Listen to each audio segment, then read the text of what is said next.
Welcome to Madlit Musings, the podcast where you get to eavesdrop on your favorite authors without getting caught.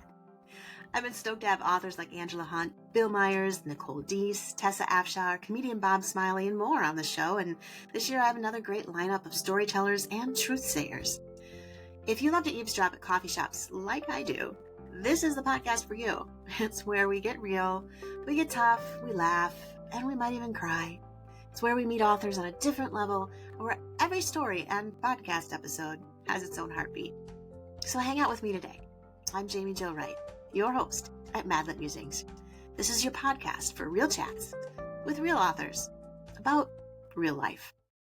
Today's episode was brought to you by Baker Publishing Group, with Revell and Bethany House Publishing as divisions.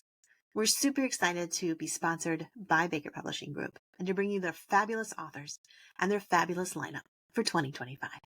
Be sure to check them out at bakerpublishinggroup.com and also check out their online bookstore at bakerbookhouse.com. Hey everyone, it is Jaime Wright here with Madlit Musings, and today I have with me in the house, well, not really my house, but she's in her house. I have Rachel Hauck. Hi, Rachel. Hi, Jaime Jo. How are you? I'm fine. I'm a little flaky today, but otherwise I'm doing good. Everybody, we've been discussing dentists and children. So yes, dentists and children are always an interesting equation for an interesting morning. That's true. But all is well. Yeah, exactly. I was telling my kids, you should look at getting into the dental career because I hear it's in high demand. And both of them looked at me like, and inflict that torture on other people? Why would we want to do that? Why would we want to do that? Yes. I don't know. But we're not here to talk about teeth or dental or, all of that fun. But shout out to all the dental hygienists and dentists working and listening to us today. Dental assistants, receptionists, yes. We love you guys. Keep working. You're great. Well, we'll have to write you into our books and give you some cameos. There you go, Rachel. You can have a dentist as your next hero. I've never done a dentist. There you go. Or a doctor, to be fair. Okay. Well, there you go. But today we're not talking about that. We're talking about your new release, The Sands of Sea Blue Beach, which I had to concentrate on saying because I didn't realize when you said it out loud, it's a little bit of a tongue twister. It is. And you know what? I never realized that until I started saying it, but I was locked in with the first book, Meet Me at the Starlight. And so, Yeah, Blue Beach. I can do it now, but yeah, I caught myself saying sea blue bleach or sea blue bleach, Right. When I first said it, I was going to say bleach, and I was like, I don't think she has bleach in the title. Well, initially, beach was left off the title. It's the Sands of Sea Blue. And I said to them, sea blue what? I said, we got to finish the title. And so we had a nice discussion about which title did we like the best. And I said, well, it's the town set in North Florida in the Destin area, if anybody's familiar with that, in the panhandle of Florida. And I never refer to it as sea blue. So I feel like we're missing a noun or something. Right.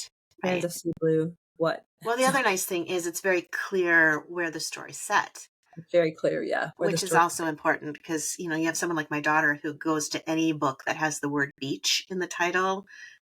It's important. She would tell you right away, this is very important. So. Oh, that's interesting. Yeah. Did she like lakes? No, she wants beaches. Like she's thinking warm, tropic, the sandy ocean beach. And all that. So no, I think that's actually a good choice that you went with beach. I do. Yeah, me too. All right. So what's the book about? Tell us, Rachel. We've established the title, and now what's the story? Yeah, everybody, you love the title? Go buy the book. Yeah, So the Meet Me at the Starlight was the first book, and it takes place in the 30s and 40s, and then the 80s. So the contemporary storyline is in the 80s. And then this takes place in 2025. So we picked the story up almost 40 years later. The town has really grown. There was a little bit of a political struggle in the first book about knocking down this ancient skating rink, which is the Starlight. And so now we're all established, but the west side has grown so much.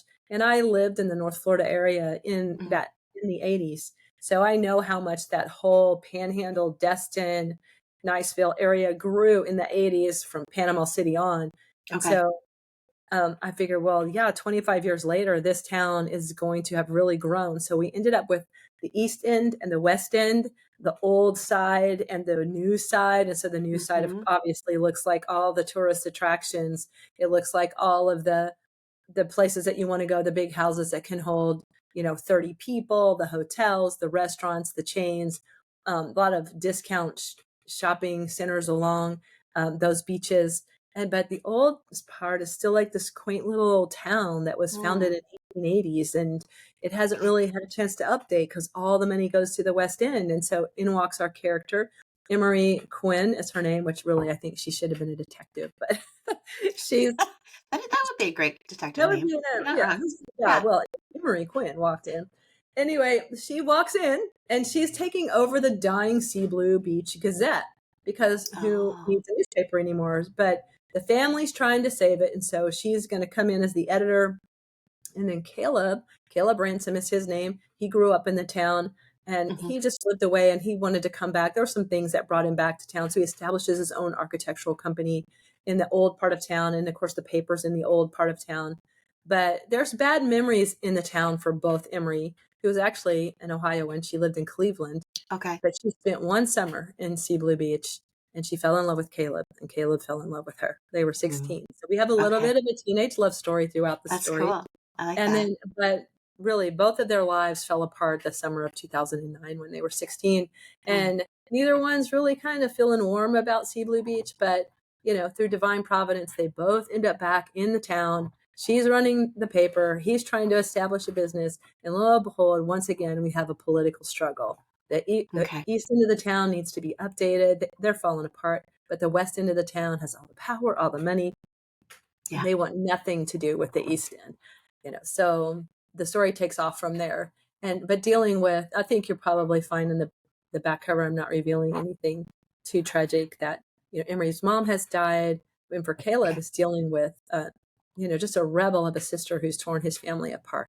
And so he comes back into the scene almost early on in his first scene. So we're really seeing a story of second chance love, friends to lovers.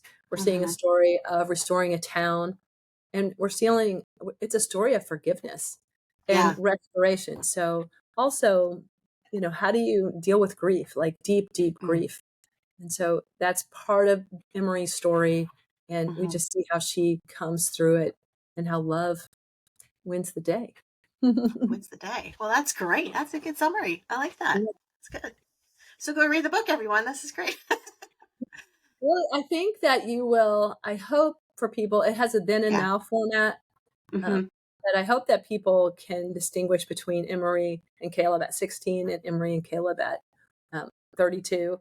But there's Mm-hmm. some really fun, crazy, wacky teenage things that happen in there in 2009. And um, Yeah. just she's just really, she's so strong and confident. But when we see Mm-hmm. her 16 years later, lots of things have happened besides the death of her mom. And she's Right. not quite so strong and confident. You Yeah. know, we see how those wounds can change our life perspective. Probably a lot of people can relate to up until this point in my life. I was doing good, I was strong and confident, but then divorce or death or moving away and not making friends, all of those things impact our lives. And Right. so Yeah. she encouraged Absolutely. me. Well, and you look, yeah, I mean, you look at grief, you look at the trauma of a family member like Caleb's sister, who's essentially having the family walk their own troubled journey with them. Mhm, mhm, So you're experiencing trauma side by side and wishing you could save them and et cetera, et cetera. It really does change your perspective. And so when you were creating these characters, how did you explore the positives and the negatives of those changes? Because I've seen both happen where some people seem very resilient and they can turn it into something good. And then mhm. other people, it just buries them. Yeah, I feel like for Emery, she had such a super strong relationship with both of her parents. And Okay. then things transpired after her mom died that she just had to learn to live with. But she was also launching. She was about to go off to college. And so Hmm. she goes off to college and she's at that phase of her life. And so I tried to put into, even though you have a deep grief, when you're in that phase of your life, you also are kind of filled with hope. Yeah. And she kind of wanted to move on with her life. And she was fulfilling the dream that she and her mom and dad had, her whole life. For Caleb, I think it was just the same thing. Getting away from home, and actually his sister, his name is Cassidy, she actually left, and for him that was a relief, like sayonara, Yeah. causing too much trouble. But he went off and did his life as well too, and I think that's what happens to a lot of us in our 20s. We're like, well, I'm just going to get out of here anyway, and I'm going to go off and define my own life. And then we come into our 30s and we start reflecting, well, who am I rooted to? What am I connected to? What about that thing that happened in the past? So for Emery to come back to See Blue Beach after she had really what was an ideal summer love that we all like to read the YA books about, or coming of age books about. When she comes back, she's actually confronting that sorrow. She's looking for something that she lost, and she thinks she can find it in See Blue Beach. And for Caleb, it's really coming back to support his mom and dad and knowing that this is home. So how am I going to launch a business? He's not politically connected. He's on the wrong side of town. How am I going to do this? And even though he's a hometown boy. So I think what I tried to do was just make them as real as possible. So nobody wants someone to deny their pain if it's still kind of on the surface, but we also don't want you to just wallow in it. So you have to make that balance, and you have to do that as an author as well. So this is her problem. But what do we do with problems? We cocoon them. So we wrap them up and we stick them way down deep. And then we go on like, hey, I'm in command. I got stuff going on. I got a great job. I'm a mature adult. And then something happens that bursts that cocoon. And all of a sudden those pain or those memories are starting to weave their way into all of the strength that we have. And we have to figure out how to eradicate that or heal that in the process. Right. How do you think people, I was thinking about my own grief journey with my mom having passed away and my dad having Alzheimer's, which is kind of like, you're walking through grief every time you visit him. How do you find the definition between what is resilience? In other words, you're pushing through it and you're resilient, you're able to get through it, deal with the situations, versus running from, which can oftentimes be considered resilient because we're like, oh, well, we managed it just fine. It was great. How do you tell the difference when you're going through that journey? Do you know, Rachel? Come on. I don't know. I feel like teach us. Deep, you know what? Being honest with yourself, and if you have to, cry.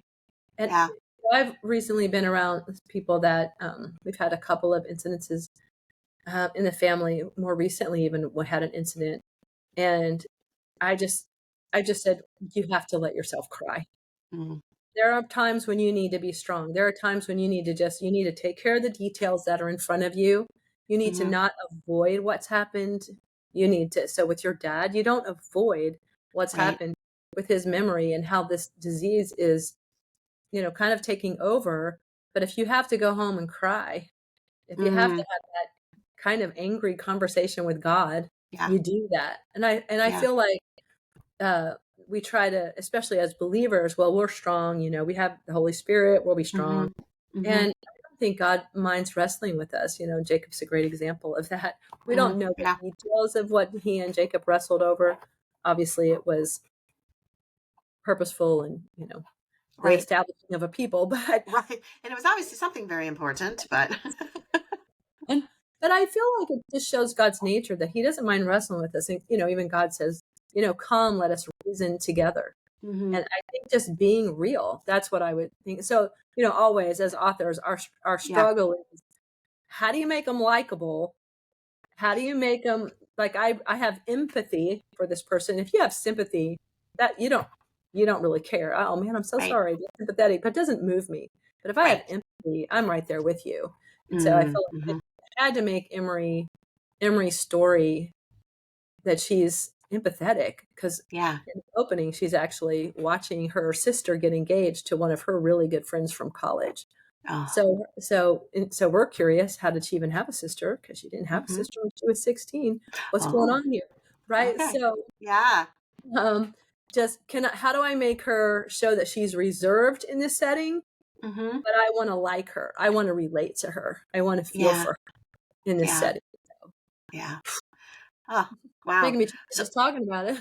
I know. I was gonna say, geez, you really tackled some heavy topics too, and it is hard too because sometimes people who are living through all those life changes and whether it's tragedy or grief or whatever, you kind of get to a point like sometimes I'm like asking myself, am I actually likable anymore as a person?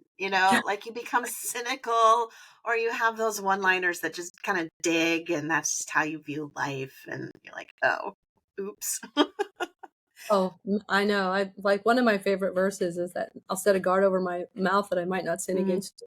Because I feel, oh Lord, sorry. Yeah. It came out. I had nothing to do with that. Yeah, that was unplanned. That was Unplanned. unplanned. First that guard. Whoop, whoop. Yeah, exactly. Okay, so let's talk a little bit about Emery and Caleb when they were, you said 16. Yeah. That is kind of, my daughter's at that age right now and she's reading the YA as clean as we can find. There's not a lot of clean YA out there. Just want Oh, to I throw that know. out there. Young adult fiction is pretty, it's always dystopian or fantasy Right, right. or She's looking for the rom-com. yeah. So Yeah, yeah. So, but was it fun? Did you find yourself having fun kind of going back and revisiting those emotions of being in high school? And what was fun about revisiting all of that as you wrote their story? yeah, it was just fun to revisit being a teenager. I did feel I had to dig a little deep to not make them sound like mature adults and Okay. differentiate their language, like what they might say um, Hmm. as 32-year-olds versus what they might say as teenagers. Yeah, that's Um, true. and not over polishing. I probably did, to be honest, but not trying to over polish their thought processes and stuff. But they do something really stupid, uh, not criminal or anything, but the football teams are rivals, and so they do Mm, something in that swirl. Something happens, right. and and I'm reading it going, this is ridiculous. But I'm thinking, oh, but I remember we did some dumb Yeah. stuff as teenagers, Right. and especially boys. So sorry, boys, I'll hang you out there. But I had brothers, so I know what they Yep. did. Yep. Um, so that was really fun. Them meeting was really cute. They had a real fun Hmm. meet cute. And so one of my things, I told my husband one day, I said, you know what? I just figured out something. I think everyone I meet is my friend. And he goes, you're just now figuring that out? And I'm like, you never told me? Like that never even occurred to me because obviously not everyone's my friend, but everyone I meet, it's almost like I've met you before. So, hey, Mm, how okay. are you? If it's our Yeah. we're at a restaurant, I'm like, how are you doing today? What's your name? Oh, I love that name. Yeah. Are you having a rough day? Mhm. I'm like, start talking, right? So that's how I realize that's how my characters are. So I always Okay. want them to meet. If they've not met before, it's almost like they walk in as if, hey, we're friends. We're And so friends. that's kind of how they meet. He's actually trying to find his sister for some reason, and he goes by this little kind of motor motel. Remember the motels Hmm. from the Hmm. like out on Route 66? Well, this is in North Florida.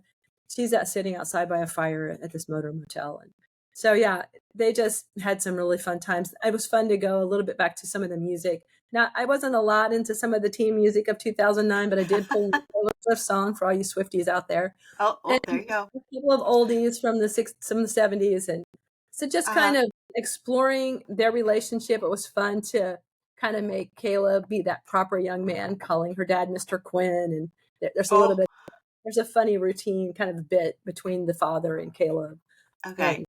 and just but seeing the drama in the home and just trying to react as teenagers to Hmm. drama Hmm. and or to bad news. Yeah. So Yeah. yeah, it was fun, and it was fun to revisit them at 32. 32 is pretty far in my rearview mirror as well, so kind of fun to revisit that adult relationship and having them be more reserved because we're not 16. So Right. hey, it's not gonna where are we gonna pick up where we left off? A lot's changed. Hmm.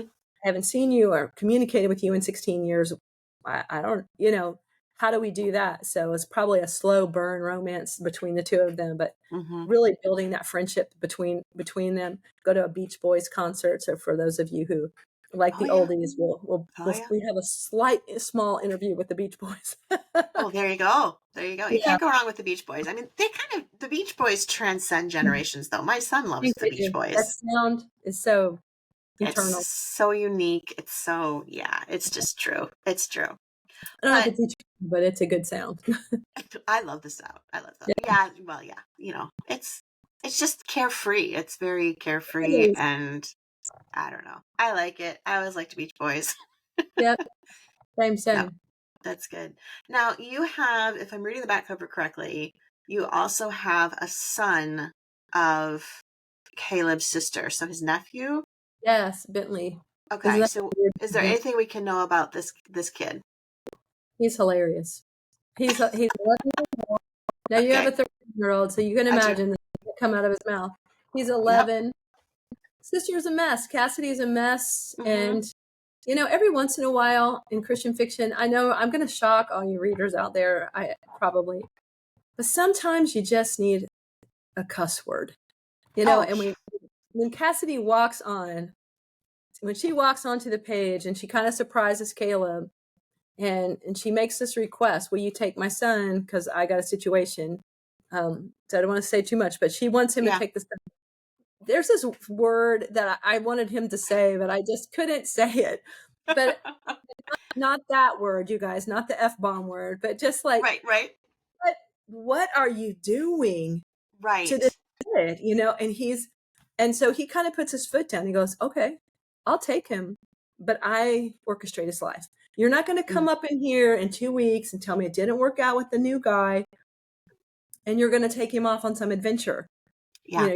You want him here and you want him in the middle school that we went to, then I'm keeping him. And the Valparaiso is the name of the middle school, which was the name Okay, of Eglin Air Force Base before it became Eglin Air Force Base. So it's a little okay, historical. okay. There. Yeah, And cool. so it's just real fun to watch Caleb kind of step into a little bit of a father role and Mm-hmm. try to deal with the kid. And um, just there was a couple of scenes between the two of them that were really moving as far as writing them and then reading them over when I Okay. was editing.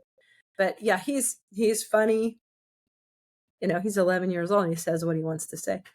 Oh, I know. There's something about boys at that age that is really fun. Yeah, this unbrokered honest. It's like at one point he says to Caleb, just kind of out of the blue, like, well, when are you going to marry her?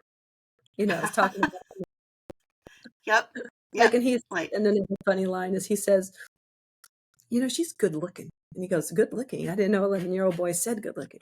And he does this whole breakdown on what a beautiful is or pretty or cute. And she's not any of those. She's good looking. oh, she's. So he just kind of cracked me up. I just kind of let him I love do that. it. Yeah. So, Yeah, yeah. I love that. It's funny how characters often take a life of their own and just become kind of these interesting secondary side characters that sort of bring the book together. Like you couldn't yes. have the story without them. Yeah. Oh, yeah. And what's funny though, for all your readers out there and any Mm, writers, aspiring writers listening, when you take a secondary character, which obviously I won't take Bentley at any time soon because he's only 11, right. but then you take a secondary character that's funny, kind of brings some color and texture to the story and to the main protagonist. When they become the main protagonist, you have to do what I call rough them up. You have to give them all these problems and flaws and things that they didn't have the first time you met them. And it's actually hard. It's I almost believe it. harder than taking a character, a brand new character, because Yeah. you start in kind of their negative place. What wound do I have to heal? What lie do they believe? What fear are they struggling? What's their secret desire? All the things that I do to develop a character. But if Right. I have one that's already formed in my mind, like when I wrote Love Starts with L, we met her Hmm. in Sweet Caroline and she was super funny and lighthearted and artist. And then she walks onto the page and that's what I was writing. And she just wasn't a good character. She wasn't carrying the story. I'm like, Yeah. oh my gosh, I have to give you problems.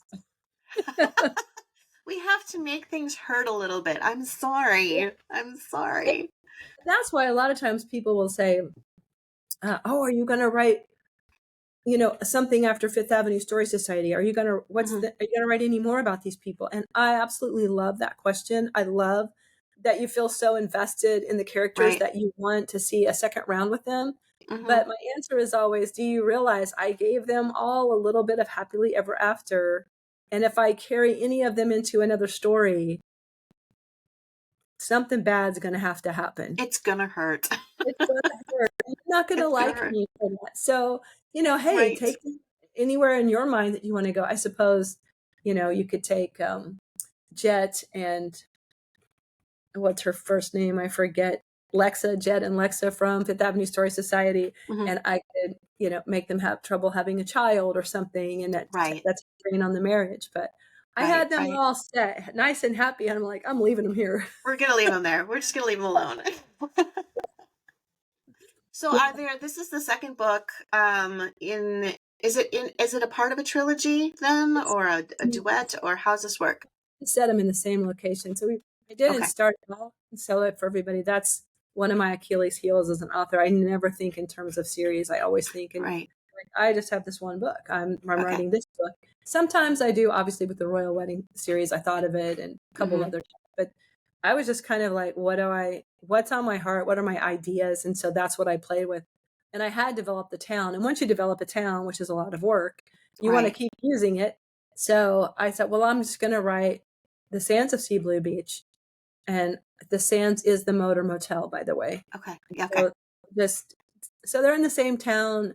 Mm-hmm. You're going to see a few of the same characters. Like Okay. Simon Castor was a teenager in Meet Me at the Starlight, but now he's the mayor in the sands of Sea Blue Beach. Oh, how fun. Okay. You're visiting familiar locations. Yeah. Yeah. Familiar location, familiar characters, but completely different. Yeah. Pick it up, read it. You don't have to have read anything else. Yeah. Gotcha. Okay. You don't have to read them in order, but it's fun. Super cool. Super cool. Well, the book is called The Sands of Sea Blue Beach. There you go. It comes out in July. You can get it from Baker Bookhouse, Barnes & Noble, Amazon, anywhere where books are sold.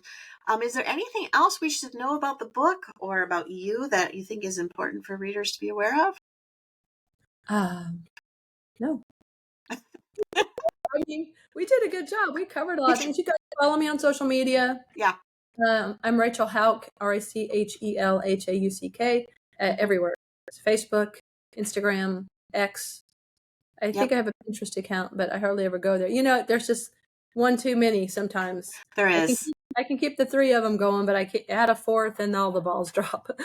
I totally get you. Either that or you're the hamster on the unending wheel that goes round and round and never gets anywhere. People sign up for my news. Oh, sorry, Jamie. No, go ahead. I let people sign up for my newsletter because I try to write something intentional there that's not anywhere else online. Yep. And that's really the best way for you to keep in touch with any of the authors that you want to know their books are coming out. And I know you don't want an inbox full of, 50 author newsletters. Right. I only write once a month, but it is a good way to keep in touch. Yeah, absolutely. All right.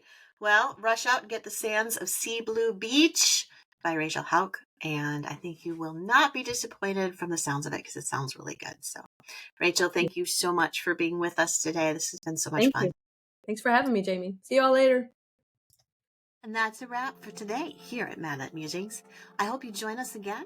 And if you want to, be sure you like and subscribe here at your favorite podcast player or on YouTube, because you won't want to miss all the wonderful alerts that let you know when we have another conversation for you to eavesdrop on.